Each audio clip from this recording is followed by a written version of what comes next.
Sejam bem-vindos a essa aula, que nós faremos a detecção de faces utilizando a arquitetura SSD juntamente com a biblioteca OpenCV. Nós veremos que os resultados dessa arquitetura são melhores do que as outras técnicas na maioria dos casos. Caso você queira saber mais detalhes sobre a técnica, você pode seguir esse link para fazer a leitura do paper original. A arquitetura SSD foi treinada utilizando um framework chamado Café.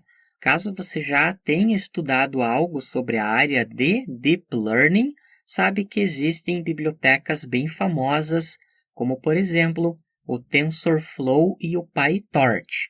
O Café Framework é uma biblioteca também utilizada em cenários de aprendizagem profunda com redes neurais artificiais. Vamos abrir uma nova célula de código, criamos a variável arquivo modelo e vamos precisar fazer o upload de dois novos arquivos que estão nessa pasta chamada weights. O primeiro é o deploy.proto.txt, conforme você pode observar, apresenta a arquitetura da rede neural, todas as camadas que nós vimos no slide, camadas de convolução e assim por diante. E lembrando que não é necessário você entender sobre as redes neurais convolucionais, pois nós somente vamos utilizar esses arquivos. O próximo que nós precisamos selecionar é o res10 300 por 300. Essas são as dimensões da imagem conforme nós vimos na aula teórica. E note que nós temos a utilização da arquitetura SSD. Selecionamos esses dois arquivos e vamos enviá-los para o ambiente do Google Colab. Após o upload estar completo, podemos copiar o caminho, colamos. Na sequência, vamos criar outra variável, arquivo proto.txt, que vai receber o caminho do outro arquivo. Basicamente, o arquivo txt contém a arquitetura ou a estrutura da rede neural, enquanto que esse arquivo com a extensão Café Model contém os pesos da rede neural. Na sequência, nós podemos criar a variável network cv2. Vamos utilizar o módulo DNN do OpenCV, que significa Deep Neural Networks. É um módulo do OpenCV que permite nós trabalharmos com aplicações complexas de Deep Learning. Acessamos uma função chamada ReadNet from Café. Perceba que existem outras opções. ReadNet from Darknet. Esse é um outro framework de Deep Learning. Temos também o TensorFlow e o PyTorch. Escolhemos o ReadNet from Café e vamos passar os parâmetros. Arquivo proto.txt e o segundo parâmetro, arquivo modelo. Criamos a estrutura da rede neural. A próxima etapa é criar a variável conf.min, é retornado uma confiança para cada detecção. Podemos definir o valor 0,5 ou 50% como confiança mínima. Vamos fazer a leitura da imagem de teste, CV2, IMRead, e vamos selecionar a imagem people2.jpg, aquela imagem com as 3 pessoas que nós havíamos testado anteriormente. Copiamos e colamos o caminho. Podemos também visualizar o shape dessa imagem, imagem.shape. Ela possui 500 por 600 pixels. E o que nós precisamos fazer agora é criar duas variáveis para nós extrairmos tanto a altura quanto a largura da imagem. Criamos a variável h, que significa height, e a variável w, que significa width. Imagem.shape, e vamos acessar da primeira posição até a posição 2. Temos a posição 0, posição 1 e posição 2. O 2 não entra, ou seja, quando nós executarmos esse código, vamos buscar somente a posição 0 e a posição 1. Podemos fazer um print nas duas variáveis. Note que simplesmente estamos buscando as dimensões, a altura e a largura da imagem. O próximo passo é converter essa imagem para um formato que é chamado de formato blob. Caso você queira saber mais detalhes, você pode seguir esse link. Vamos criar a variável blob cv2.dnn. Temos uma função chamada blob_from_image e vamos fazer o redimensionamento da imagem. cv2.resize, passando a imagem, e definimos 300 por 300. Conforme você aprendeu na aula teórica, essa arquitetura recebe uma imagem com essas dimensões. Na sequência, temos um parâmetro que é relacionado à escala da imagem. Conforme você pode notar, é o Scale Factor. Vamos passar o valor 1, o que indica que nós queremos manter a escala padrão ou original da imagem. Na sequência, temos o parâmetro Size, passamos 300 por 300, o tamanho da imagem de entrada. E por fim, temos um parâmetro chamado Min, que é a média dos valores. Conforme nós aprendemos anteriormente, os pixels nas imagens estão na escala entre 0 e 255.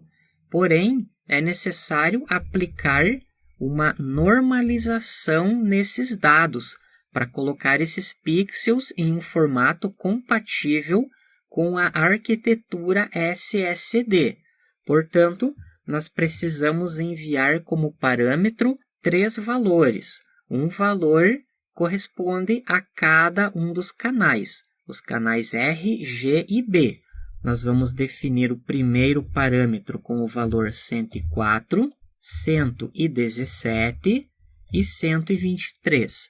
Esses são valores padrões, não precisa você se preocupar com ele. Nós extraímos esses valores consultando a documentação da biblioteca. Vamos criar essa variável blob. Basicamente, nós estamos convertendo a imagem que possui esse shape, a altura, largura e número de canais. Vamos visualizar um novo shape, blob.shape. Executando esse código, perceba que nós temos um formato um pouco diferente. 1 indica que temos somente uma imagem. 3 é o número de canais. Anteriormente, nós tínhamos o 3 no final, agora temos o 3 no início. E na sequência nós temos as dimensões, 300 por 300, de acordo com a arquitetura SSD. Na sequência, nós vamos enviar essa imagem que está no formato blob para a rede neural. Network.setInput, enviamos a imagem para a camada de entrada da rede neural. Na sequência, nós vamos obter as detecções. Criamos a variável detecções, que vai receber network.forward. Forward significa o processo de pegar essa imagem que foi enviada para a camada de entrada da rede neural e passá-la por todas as camadas da rede neural até chegar na última, que possui os resultados, ou seja, serão retornados os bounding boxes. Podemos visualizar o conteúdo dessa variável detecções. Perceba que são retornados vários valores no formato de matriz. A interpretação desses valores não é tão trivial quanto dos outros algoritmos, que nós já tínhamos os valores ou as posições do bounding box. Nós vamos precisar fazer um tratamento nesses valores para, de fato, nós conseguirmos os bounding boxes. Nós podemos visualizar detecções.shape.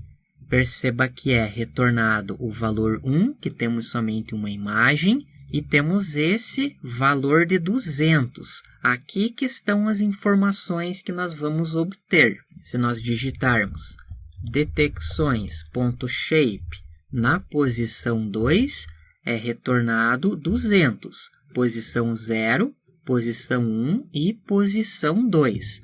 O que é necessário fazer agora é implementar um for para percorrer os valores que estão nessa posição para nós conseguirmos desenhar o bounding box. Vamos fazer um for. For i em range de 0 até detecções.shape na posição 2. Vamos executar esse for 200 vezes.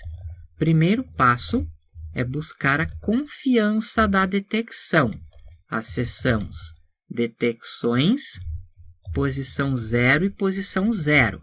Perceba que aqui nós temos somente uma posição, ou seja, colocando 0 e 0, nós teremos acesso a todos esses valores. Colocamos o valor i na primeira rodada do for. Nós buscamos o primeiro valor, na segunda rodada o segundo, o terceiro, o quarto e assim por diante. E aqui no final, nós colocamos o valor 2, ou seja, tem 7 posições nessa última parte e a confiança está na posição 2. Conforme você pode notar, é um pouquinho mais complexo para nós extrairmos os dados. Porém, é uma codificação que é feita uma única vez, sempre será a mesma, independente do tipo de imagem que você estiver trabalhando. Vamos fazer um if.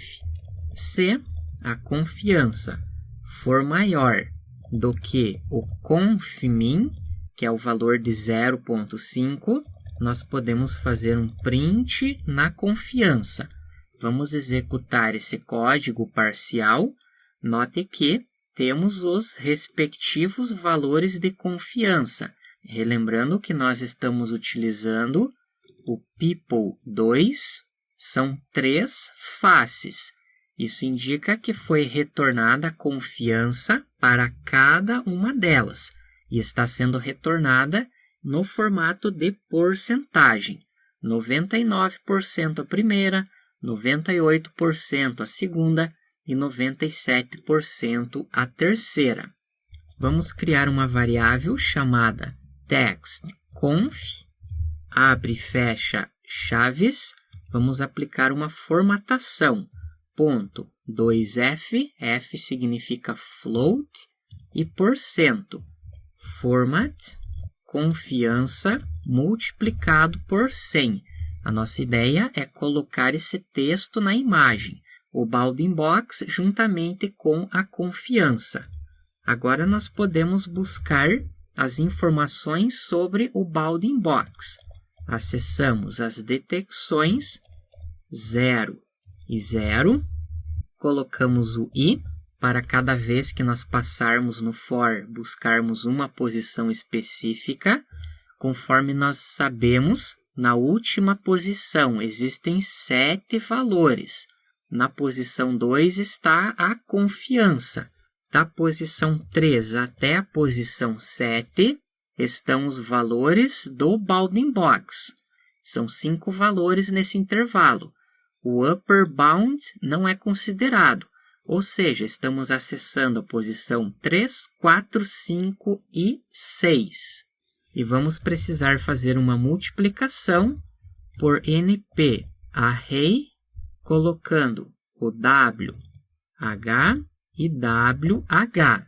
Relembrando que o w e o h são as variáveis que foram definidas anteriormente, que possuem os valores com as dimensões originais da imagem, 500 e 600. Nós precisamos fazer essa multiplicação pois quando a imagem é enviada para a arquitetura SSD, ela é redimensionada para 300 por 300. E para nós desenharmos o Bounding Box na posição correta, nós precisamos fazer o cálculo para posicionar na imagem original. Por isso, nós precisamos fazer essa multiplicação. Caso contrário, os bounding boxes seriam exibidos na posição errada.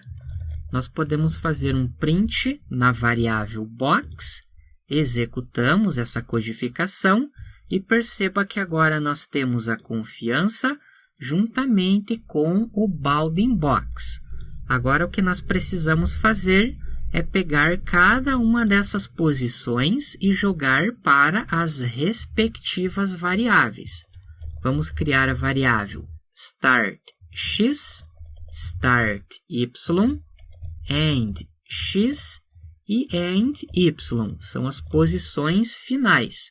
Box, s-type, e precisamos converter para inteiro, pois note que são retornados números floats. E como tratam-se de posições x e y, nós precisamos somente dos números inteiros.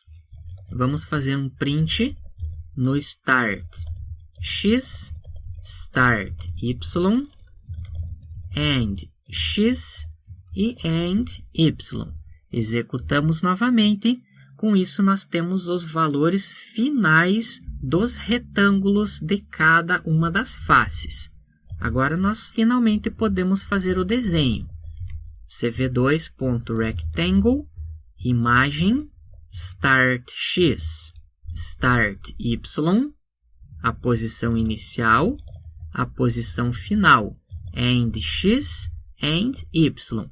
Está no formato parecido com o ROG e também com o MMOD. Passamos a cor, 0, 255 e 0, e o tamanho da linha. Por fim, vamos colocar um texto para indicar a confiança. Put text, imagem, text conf, a variável que criamos anteriormente, e vamos definir a posição. Start x, start y, menos 10. Vamos colocar o menos 10 para que o texto fique um pouco acima do bounding box. Caso contrário, ele ficaria acima do bounding box e a visualização ficaria ruim. CV2, font. Agora precisamos definir a fonte.